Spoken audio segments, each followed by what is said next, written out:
Welcome to the Citizen channel. It's Bernard here with the latest Citizen vlog, and it's a city present today. Please, I'm away for a few days, as you would know if you've watched a couple of my recent vlogs, so please bear with me. There'll be 3 or 4 of these vlogs under different background, obviously, but we're still talking about the great Manchester City, aren't we? So hey, we're going to talk about City versus Bournemouth today. Carabao Cup, 24th of September, 7:45 PM at the Etihad. I've just been reading through Mr. Johnson's notes, and there certainly won't be any fans coming back in October to the grounds, will there? So it's going to be a long time yet, and this is very, very, very depressing from a health point of view, and from personal point of view, from a football point of view. It's very, very sad, isn't it? But it is what it is, and we have to go with it, don't we? There's nothing much we can do about it. So City versus Bournemouth, yeah, it's our Carabao Cup time, isn't it? It's our cup. This we can't. I don't even know why we have to play to defend it. To be honest with you, it's our cup. We should just give it us now. I mean, just get rid of it and give it us. So we're going to defend it. It's a few changes, isn't there? I think there's no well, there's no replays anyway, but there's no 2-legged first rounds, which we were in anyway, or second rounds. We started in the 3rd round, of course, so we may as well just give it us now, mightn't they? But there you go. And only 1-legged semi-finals, but in these empty stadiums, I mean, obviously they're probably thinking far ahead, and it's probably going to be right, isn't it? It's probably going to be no fans by January, the way things are going, unfortunately. So we're playing Bournemouth, Mr. Aki's old team. Again, I've not particularly done a team lineup today. I do expect a few of the guys who were on the bench against Wolves to play the game, but I'm not going to do a City lineup for 3 or 4 games. We'll see how things start to pan out with all these people coming down with COVID and injuries. It's just a bit daft to do it really at the moment. But I will tell you, Zach Steffen will be in goal, so that's one thing I'm sure of, which I've mentioned before. Yeah, Bournemouth. It wasn't that long ago, was it? We played them. They were a Premier League team, of course, when we played them back in July, the 15th of July. A 2-1 win, but what a game that was. That was only just a 2-1 win as well. Wonderful El Mago David Silva scored a glorious early free kick. Otamendi and Stones were our centre backs. There you go. That's to glean confidence from that. Some great pressure by Bournemouth until City added a second after the first through Jesus before half time. But the Cherries never gave up, did they? I mean, they continued to test us, and it was if they'd scored a goal a little bit early, they might have even got something out of this game. But it was on 88 minutes when they scored. It was just a little bit too late, wasn't it, for them to do much about it? And it was still a nervy 6 minutes injury time. I think Edison pulled off a fantastic save, didn't he, just towards the end of the game, that in injury time, to sort of save our blushes. But if you look at the stats, they sort of sum it up, don't they? Stats: shots for City, 8, 4 on target. 8 shots, 4 on target. This is Manchester City at home, please. This is before the Champions League. This is where we went into the Champions League with tons of confidence after these sort of displays. Unbelievable. Bournemouth, 15 shots on target. 15 shots, 3 on target. So we almost doubled our chances, and we still beat them 2-1. Possession, 73%, 27%. So even based on that, still Bournemouth nearly tore us one, didn't they? It was a very, very close game. So Bournemouth now back in the Championship, unfortunately. A new manager, of course, in charge as well there. They currently sit 4th in the table on 4 points. They've won 1 and drawn 1, which is good enough to sit 4th in the Championship table after 2 games. They had a good opening day win and a tight game against Blackburn at home. They never give up. They were pegged back twice, 1-0 up, 2-1 up, and went back to 2-2, and then they scored the winner in 84 minutes, and Blackburn weren't good enough to come back into that. And again, they battled quite hard at Middlesbrough. They had a 1-1 draw at Middlesbrough, where a limited number of fans were allowed into that one. So obviously that probably didn't last long, did it, that little experiment?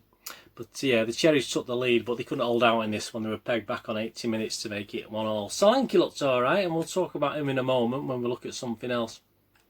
And you could actually watch this game for £10 on the Bournemouth website. I mean, being here, I struggled to get any sort of stream for the Wolves game. It was an absolute nightmare. If I could have just gone on City site and streamed it there. Internet connection's poor. I literally have to walk around to find a good internet connection here. It's absolutely terrible. Some areas it takes an hour to download something that takes a minute. it's just ridiculous. So you know, I love being away and I love having a break, but it is a bit stressful when you're trying to watch your own football team, etc. Yeah, Bournemouth, £10 you could pay to watch the game. It's at Middlesbrough, and if you're outside the UK, it only costs you £7, which I think is fair enough. But I mean, again, you know, why are UK customers paying more than abroad customers? I don't understand it. It's the same, obviously, with things like Sky and stuff, isn't it? We pay a ridiculous amount of money in this country, and other countries they can watch it for a very small percent of what we have to pay for a full season. It's absolutely ridiculous. Yeah, Bournemouth got past Crystal Palace, didn't it? 11-10 on penalties in the last round. All the outfield players took a penalty, and the keeper as well. So that's not too bad, is it? 11-10 on penalties. It's such a shame they do that and then go out to us, isn't it? But hey, there you go. So Zach Steffen in net. Yep. Summing it up, as in the league game, nothing to lose for the Cherries, have they? They've got no, I don't know, we will definitely play a weaker team. Is it going to be even much weaker now? The thing is, with so many injuries, he's a bit stymied, Pep, isn't he, as to what we can do? I mean, is Aki going to play, for instance? We've got a game on Sunday, don't forget, against Leicester, a big game, and let's face it, in Pep's priorities, the Premier League is the priority. And the Carabao Cup isn't, so he thinks probably we're going to play a weaker team now because we've got injuries and we've got players who aren't available. So we were lucky last time. So the Cherries play anything like what they did. I don't think they've lost too many players apart from Aki, but Jason Tyndall is their new manager. Then but it'd be interesting to see how he plays it, isn't it? I mean, Eddie Howe was the master of time wasting, wasn't he, with his football teams? I mean, I got a lot of respect, Eddie Howe. He wasn't my favourite manager, I'll be absolutely honest with you. I'll give you my prediction of the score in the betting roundup, but I think we should be too strong. And anyway, and as I said, this is our cup. We're not going to go down without a fight, but hey, you never know. Right, the betting, please. I in no way condone betting, and please only gamble what you can afford, and please, when the fun stops, stop. I say, I don't ever. This is just a bit of fun for me to have a bit of extra interest in it. And yes, the game against Wolves. If you watch me for my preview of Wolves, I was so close to a full house, so close to all three bets coming in. I was absolutely devastated. Yeah, I mean, I had any-time goal scorers, KDB, at a very, very generous 11-5, and as our penalty taker, I took that and ate that up, 11-5. I had both teams to score. Again, 4-5 on, alright, odds on, but money in the bank, wasn't it? And yes, for the score, what did I have? 2-1 to City. So, Mr. Jesus, why couldn't you have been offside for that last goal, mate? I mean, it was end of the game anyway, so we would have still won. Absolute shambolic it was. I was so close to an 8-1 victory on there for a 2-1 correct prediction. So I'm absolutely gutted, but still 12 points profit on the day. So I can't complain, even though I am. So I made 12 points. So that's not bad. It doesn't always go like that, believe me. But hey, bit of fun. Enjoyed it. That's all that counts. Right, on to this week. Yeah, to win the League Cup, just some odds to win the League Cup. City are 3-1, which is probably about right. Chelsea and Liverpool are 8-1. United are 9-1. Spurs are 10-1, and Arsenal are 14-1. I don't quite understand why Arsenal are longer than Spurs, to be honest with you. I just don't understand that.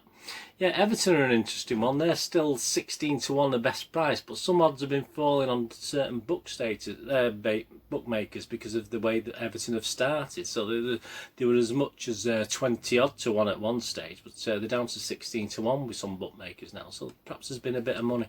Bournemouth there, 250-1. So if you fancy Bournemouth to provide a shock and go on to win this, a few quid to be made there. Odds on the game itself, including my little free bet. City are 1-7 on. A draw is 9-1, and Bournemouth are 22-1. That's quite long. First goal scored, of course, you've got the usual suspects with Gabby, 3-1, Sterling 7-2, but you can get 15-2 on Torres. So I mean, absolutely no doubts in my mind. I've not done a starting 11, but he'll be starting this game surely.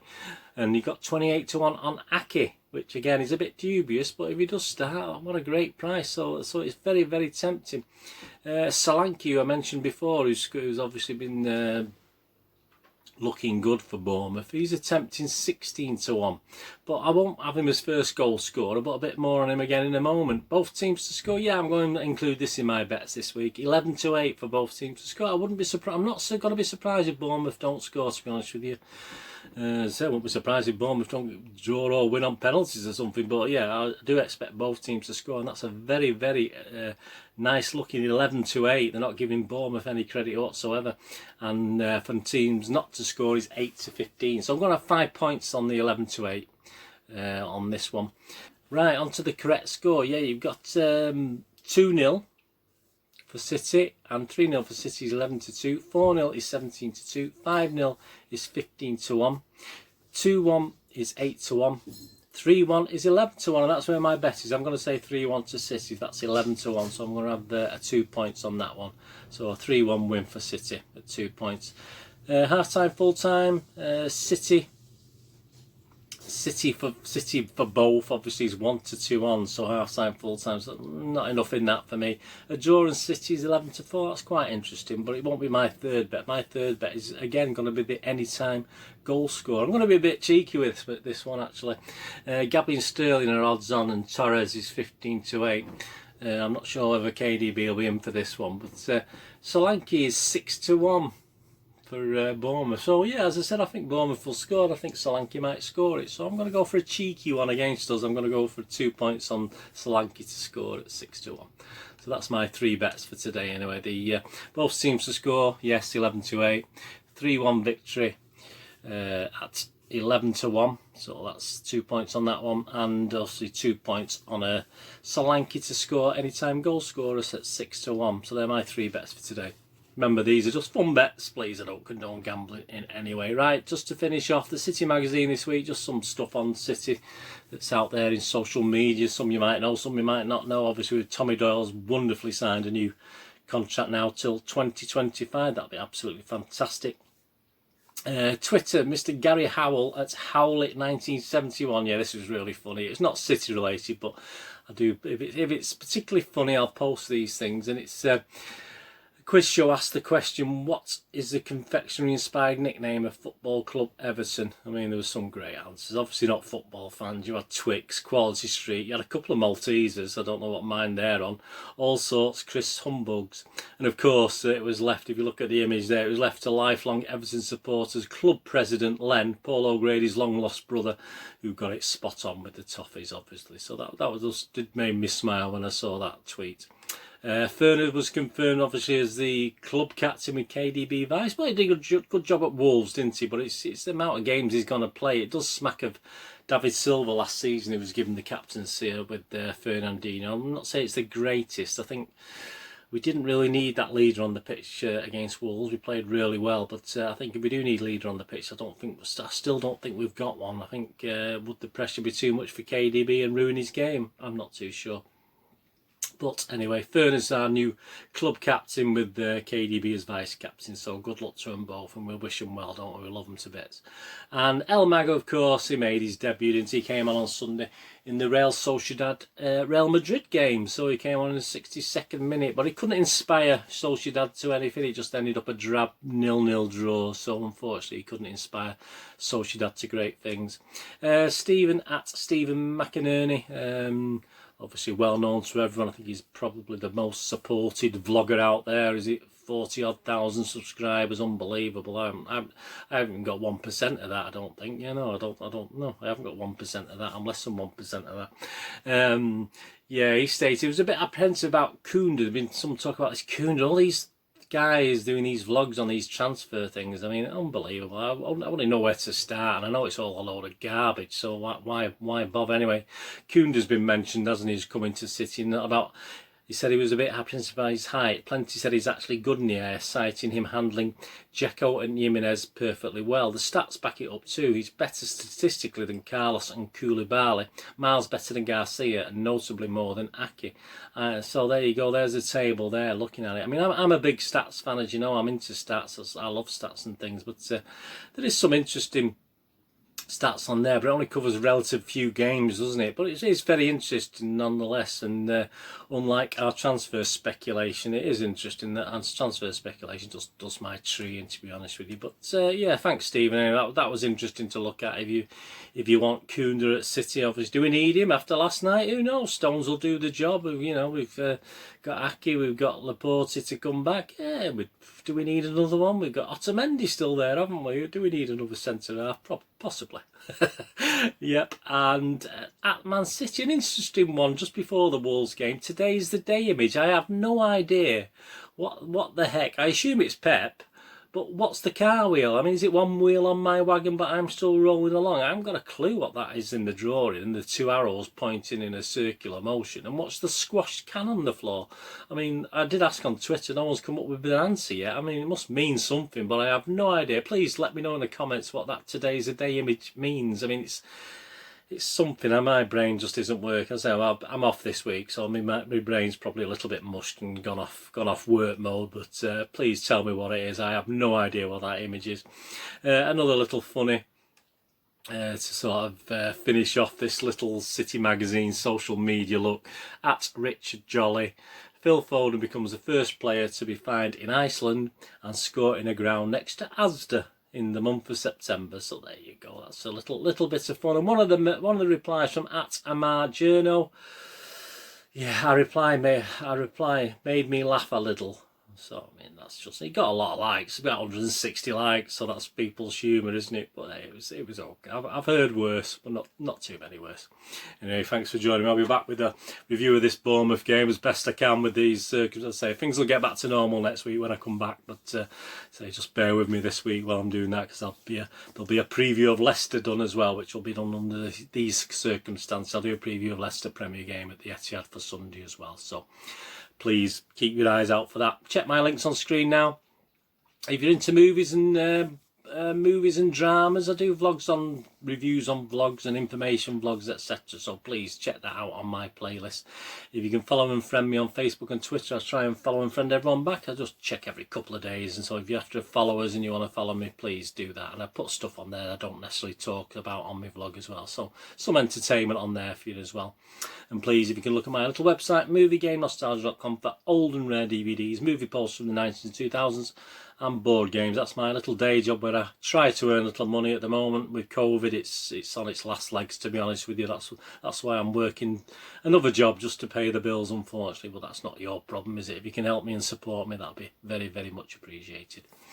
Thank you very much today for joining me. I hope you enjoyed that. Let me know in the comments what you think, and give us your score predictions. And if you want to give us your side, give us your side as well. So say, I think it'll be almost all the subs that were named playing, perhaps not Bernabé that played against Wolves. I think almost all those subs will get a game, plus Zach Steffen as well. So be interesting, won't it? Because it'd be to see what team Bournemouth put out. You know, they might put a strong team out. Who knows? No one knows what the new manager's going to do. Anyway, thanks for watching me. What are you going to do this day? Have a great one. Look after yourselves, look after your friends, look after your family. More importantly, let's all look after each other. And please, please just stay safe, Blues, till we meet again. Blues saying goodbye for now. Thanks for watching.